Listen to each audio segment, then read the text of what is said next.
aalis na naman ako ulit. Pupunta ako ngayon sa aking mga kapatid. So doon ako kakain ng lunchtime. So ito yung daanan ko guys. Ito yung in front ng aking tindahan. So ito yung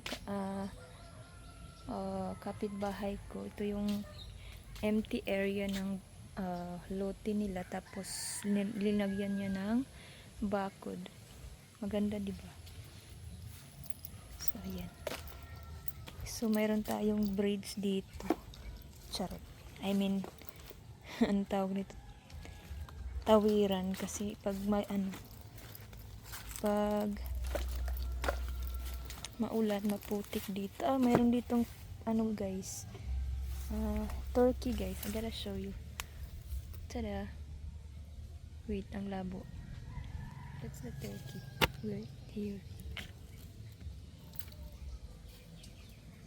Turkey. It's so pretty, turkey. So ayan. Sumilip tayo guys. So ito dito yung daanan ko papunta dito sa may concrete road. So as you can see, wala pa tayong magandang daanan. Oh, ang ganda ng aso na to. So wala pa tayong ganitong daanan, pero we'll see. Charot. So ayan, going to the town. Dito naman is papunta dun sa Ihawan. So ayan. So dito tayo dadaan kasi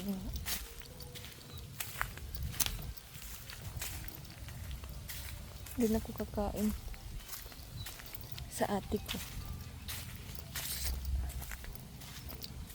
Doon ako kakain ng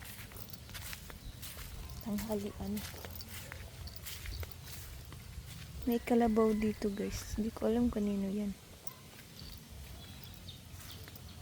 So ayan. Medyo masukal yung ating dinadaanan kasi hindi masyadong nadadaanan dito. Parang ako lang yata lagi yung dumadaan dito. So yan yung abandoned house ng aking parents. Kita nyo? So ayan.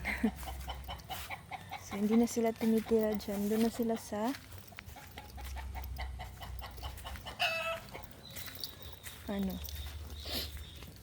doon na sila nakatira sa bukid. Kasi mas gusto nila doon, iwan ko. Kasi dito lagi namin chine-check kung anong pinagagawa nila. So ayan yung abandoned house ng parents namin. So we're going to fix that kasi parang sira na yung mga bakod, at saka minsan may nakikita akong may nagtatali dyan ng kalabaw. So anyway, malapit lang naman sa bahay, but yeah. So ito dito, actually dito yung daanan guys. So dito ako dadaan kasi ito yung kawayan. So wala nang daan, dito na lang tayo. So yeah. So ayan. Careful lang tayo kasi baka may ahas or something na matapakan natin. So napakalawak doon guys. Mayroon ditong tanim na palay. Yung green na green dyan. So may tanim na palay dyan. Tapos ito naman yung green na bahay. Yan yung ihawan ng mga karne, ganon. Slaughterhouse. So ayun. So nagtatag-alog lang tayo guys kasi wala lang, gusto ko lang trip. Charot. Hindi, joke. Parang kikita ko kasi sa analytics natin na mas marami yung nanonood na Pinoy sa ating YouTube channel kaysa sa ibang lahi. Charis. So ayan, Tagalog lang tayo. Sa pagla-live lang tayo i-English kasi yung mostly na nandoon is mga kuan foreigner like that. So ngayon kasi nagbo-vlog lang tayo, edi magtagalog lang tayo, kaya magwaray pag hindi natin alam sa Tagalog, iwawaray natin. So mayroong dalawang kalabaw dito guys. So dito nila nilalagay pag pag mainit, para ano, ayan. Dalawang kalabaw. Kanino kaya ito? Sana may kalabaw. Ayan, dalawang kalabaw. So titingnan natin tong bayabas pag baka may hinog. Dito ako kumukuha lagi pag may hinog, pero wala pa. Wala pang hinog guys. Charot. So anyway, let's go. So malawak din ang lugar na ito guys. Di ko alam kung kanino tong lupain, pero napakalawak niya. Ang swerte naman ng makakabili, walang puno dito sa area na to. So ikaw lang magdi-decide. Kung ikaw nakabili, ikaw na lang ang magtatanim ng kung ano-anong puno.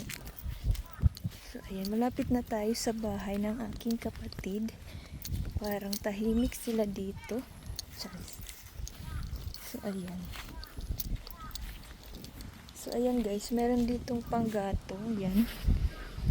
Yan, nilagay nila muna dyan kasi hindi pa pwedeng magamit. Charis.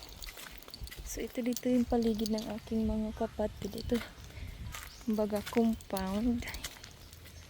So nandito, bali 4 na kapatid yung nandito.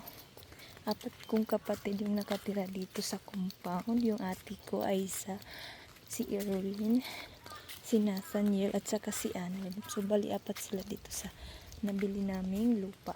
Kumbaga compound na dito. So ito yung bahay ng ate ko. So walang nagpa-music, pagkaganda. Charis. So ayan, ito yung mga tanim na halaman ng aking kapatid. Ang daming bulaklak, orange. So ang ganda. So dito yung mini garden nila. Charis. May mini garden sila dito. Ito yung favorite kong halaman. Kasi iba-iba yung bulaklak niya guys. Tapos para siyang plastic na bulaklak. So ayan. So ayan, medyo madami yan. Kapitbahay namin, marami silang alagang manok. Tsaka rooster. Ayan. So ito yung bahay ng aking older sister, Aiza. So ayan, dito tayo dadaan. Di ko alam ang ginagawa nila. So nandito si Ayete. Ate, kumakain na siya. Hoy, nakaon ka na? Ha? Matukasawang na taya. So ayan. So tahimik sila dito guys. Walang nagpapa-music. Sana hindi na magpa-music muna. Charis. Kasi nagbibideo tayo. So katatapos ko lang kumain ng lunch kina ate. So pupunta na ako ngayon sa bayan guys. So mabuti at walang nagpapaplay ng music dito kasi mostly nagpapa-music dito sa mga kapitbahay nila.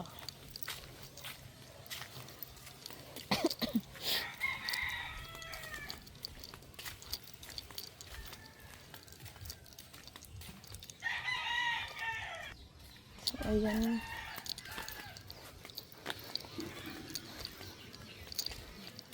Yan sila Erwin. So, nandito ulit tayo sa daanan na to guys.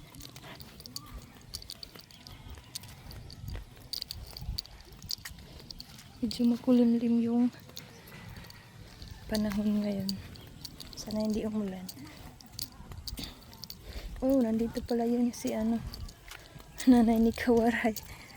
Charot. Si Kawaray pala yun, si nanay ni Kawaray. Kaya pala nakatulakbong. Charis.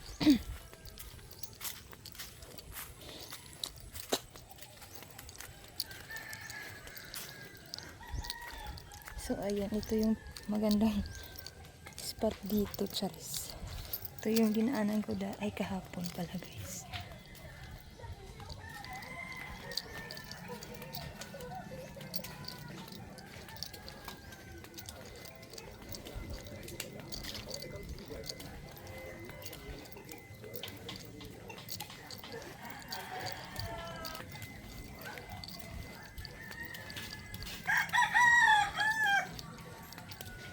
Palabasan.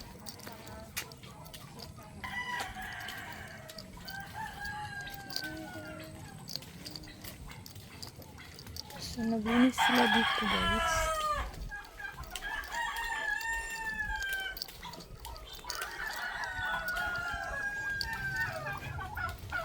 Ang turkey. Turkey.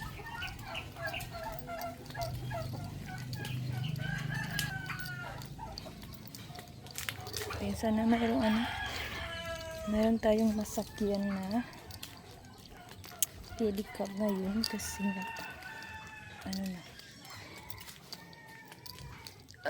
tanghali na yata, parang lunch time, so sana mayroon pang pedicab na masakyan.